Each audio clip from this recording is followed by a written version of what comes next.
trovo sconcertante che in alcuni casi si pensi a fermare l'attività, a mettere, addirittura si pensi a mettere la gente in cassa integrazione perché sono aumentati i costi della bolletta energetica. Dura presa di posizione della CGIL di fronte al fermo produttivo che alcune aziende potrebbero nei prossimi giorni attuare a causa del caro energia che, sottolinea Visentin, pesa sugli stessi lavoratori. Purtroppo i costi delle bollette energetiche sono aumentati a tutti, anche a quei lavoratori che dovrebbero andare in cassa integrazione e pertanto avrebbero anche una decurtazione dello stipendio.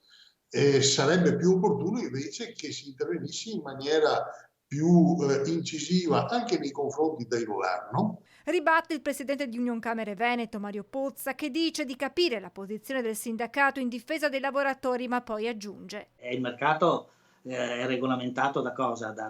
Dal potere di vendita e di acquisto, no? In sostanza.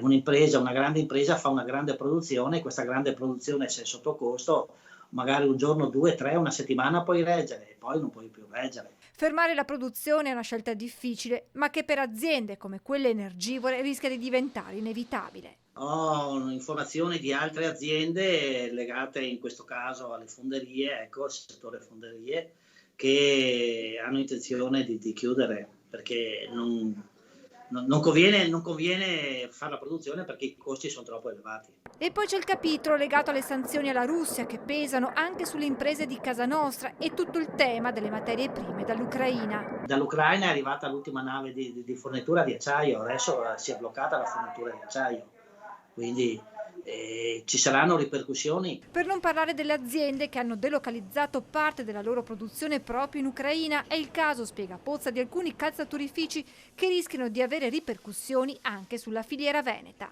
Se magari tu facevi in Ucraina queste produzioni che sono, direi, vincolanti per la produzione della scarpa, devi bloccare le linee e prima di metterle in campo qui ci vuole un po' di tempo.